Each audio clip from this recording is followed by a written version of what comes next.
You see someone across the room loudly boasting about a minor accomplishment. An immediate, visceral annoyance rises in you. But where does that feeling truly come from? This is the landscape of psychological projection, a defense mechanism where the mind, like a nervous secret keeper, takes its own unacceptable thoughts and feelings and attributes them to someone else.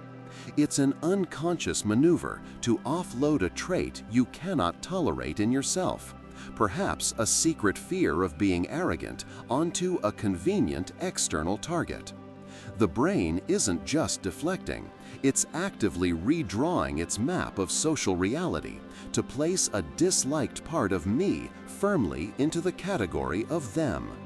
This isn't a conscious choice. It's a deeply rooted cognitive process for maintaining a stable, more palatable self-image, even if that image is based on a subtle lie. That flicker of judgment provides a fleeting but powerful psychological reward. It's a temporary elevation of the self. By identifying a flaw in someone else, especially a flaw you secretly harbor, you create an instantaneous, artificial hierarchy where you are, for that moment, superior. This is a core component of social comparison theory in action. Your self-esteem operates like a sensitive scale.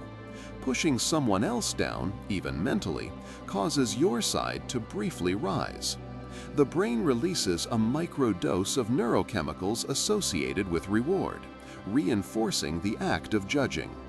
It's a short-term solution to a long-term problem of insecurity, a way of borrowing self-worth by manufacturing a deficit in someone else. The more insecure the foundation of your own self-esteem, the more you may depend on this flawed, external source of validation. But this mechanism becomes even more complex when we feel we've earned the right to judge. Consider the phenomenon of moral licensing. After you perform an action you perceive as virtuous, donating to a cause, eating a healthy meal, your brain logs it as a moral credit. This surplus in your mental goodness account can then subconsciously license you to engage in a less virtuous act, like indulging in harsh gossip or snap judgments, without damaging your self-concept as a good person. It's as if your brain says, "I've been good, so now I have a pass to be a little bad." The criticism of another becomes a reward you give yourself for prior virtue. This allows the psyche to maintain equilibrium, balancing the scales of our moral identity, not by avoiding negative behavior, but by offsetting it. These projected flaws and licensed judgments are not random. They are often direct broadcasts from what psychoanalyst Carl Jung famously termed the shadow self. The shadow is the unconscious repository for all the aspects of our personality we deem unacceptable: our greed, our irrational anger, our insecurities. It is the sum of everything we have repressed and refused to integrate into our conscious identity. When we have an explosive, disproportionate reaction to a flaw in someone else, it is often because we are seeing our own disowned shadow reflected back at us. The person is not the problem. They are merely a mirror for the part of ourselves we refuse to see. The louder the judgment, the more it suggests a deeper denial of that very trait within. The existence of this shadow creates a fundamental instability. This internal friction is what psychologist Leon Festinger called cognitive dissonance, the profound mental discomfort experienced when holding two or more contradictory beliefs or values. For example, the belief "I am a patient and tolerant person" clashes violently with the internal reality of feeling intense, impatient anger. To resolve this dissonance, the mind must change something. Changing your core self-concept is difficult and painful. Changing your behavior is also hard. But changing your perception of where the bad trait resides, that's easy. By projecting the impatience onto someone else, they are so frustratingly slow, you resolve the dissonance. Your self-concept remains intact, and the psychological static clears, all by making someone else the container for your unwanted feeling. This externalization is more than just a momentary relief. It's a crucial act of identity maintenance.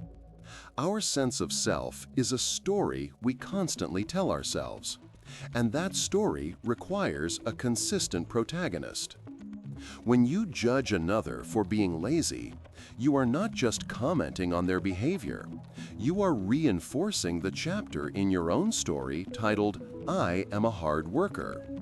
Blame becomes a structural support for the ego. It is far less cognitively expensive to police the world for flaws you fear in yourself than it is to engage in the introspective work required to address them.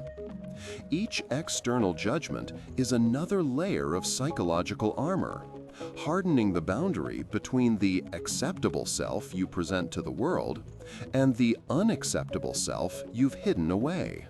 All these mechanisms lock into a self-perpetuating loop. Denying your shadow creates the need to project. Projecting feels rewarding and reduces cognitive dissonance, which reinforces the initial denial. The more you judge others for a hidden trait, the less likely you are to acknowledge it in yourself, and the more you will need to judge others to maintain that denial. It is a psychological Ouroboros, the snake eating its own tail. You become trapped in a hall of mirrors, reacting to your own reflection without ever realizing who you are truly looking at. The way out is not to stop seeing the flaws in others, but to ask why certain flaws, and not others, command so much of your attention. Monotony has grown fast.